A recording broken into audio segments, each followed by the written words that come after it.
is up guys, Murgaman4 here, and today I'll be reviewing a very unusual episode of Doctor Who. So unusual, it doesn't even feature the title sequence. But this is definitely a case where that departure from the norm, that step into strange and unpredictable territory, absolutely works in its favor. Except the lack of title sequence. That is unforgivable. Can't think why I would miss it. Seriously though, right from the get-go, I love the whole vibe of the episode. The simplicity of landing in Wales and accidentally stepping on a fairy circle, only for the Doctor to disappear and a mysterious woman to begin following Ruby, is a wonderfully intriguing premise, and the episode does a fantastic job of gradual building tension, continually raising the stakes and heightening the mystery as the episode progresses. In particular, I absolutely love the idea of the woman. An ever-present figure just too far to make out clearly, performing creepy rhythmic hand motions, and with the ability to make anyone who interacts with her run away in terror. But crucially, not running away from the woman, but from Ruby. The way that this is executed, with the soundtrack emphasizing the dramatic look over to Ruby before the victims race away, is so unsettling, and the gradual progression from strangers to characters we trust, people we think will be able to help save the day, hammers home the sheer hopelessness of Ruby's situation. It's absolutely brutal seeing Carla horrified by her own daughter, and the scene where she locks Ruby out of the house, denying Ruby as her daughter and saying not even her real mother wanted her, has got to be up there with one of the most heartbreaking moments a companion has gone through. It's also a short but excellent use of Kate Stewart and Unit, as the show takes people that not just the characters are familiar with, but we the audience. I think the assumption of many people when Kate first shows up is that this is where we start getting some answers, and Ruby finally gains an advantage, and RTD uses that familiarity and assumption against us by having even Unit turn away from her.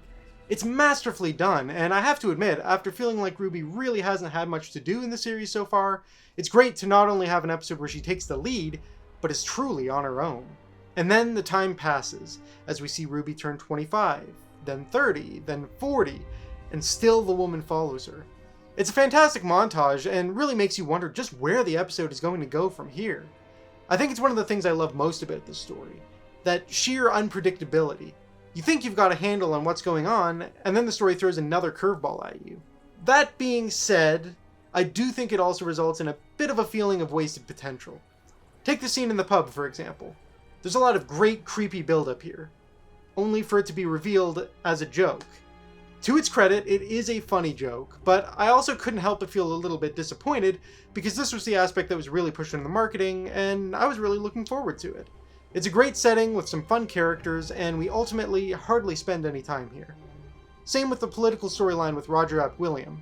There's enough potential there to easily fill a whole episode, in my opinion. Roger especially could really have used some more exploration, and while I do think it was kind of necessary for 73 yards to keep moving forward, it also feels a bit awkward pacing-wise to jump from one thing to another like this. I don't know, it's still really good, there's just a part of me that wishes the story would have chosen one aspect to focus on and spent more time fleshing it out. Finally, we get one last time skip to Ruby as an old woman, having lived her life in full, and delivering an all-timer of a line. Everyone has abandoned me my whole life, but I haven't been alone for 65 years. And then, this is where the episode loses me. Old Ruby is dying and is somehow transported into the past, becoming the woman? Okay, look, I don't mind not getting answers. I think ambiguity can be great, and I have no problem not finding out what the woman said, or what those hand gestures mean, or how she could stay consistently 73 yards away. But the thing is, I feel like this is an all-or-nothing situation.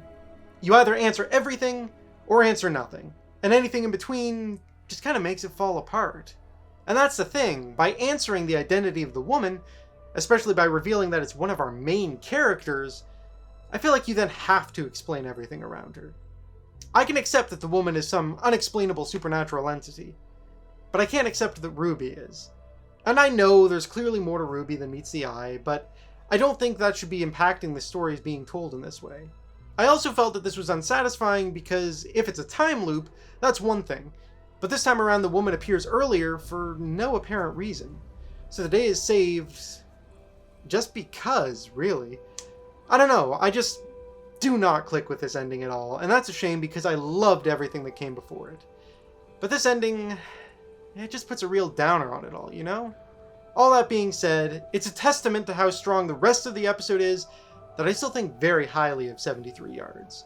It's definitely my favorite 15th Doctor story so far, ironic since he's hardly in it, and I am open to reassessing the ending if the finale makes sense of it all, but I still don't think it's the finale's job to do that. Either way, I am going to be giving this story an 8.5 out of 10. It's up there, but it was so close to being a top tier episode. Oh well. Next week, we have Dot and Bubble in what is clearly going to be an attempt at social media commentary, and I'm sure that won't be controversial at all. Anyway, 73 Yards. What did you think of it? Please let me know in the comments below, and I'll see you next week when I review Dot and Bubble.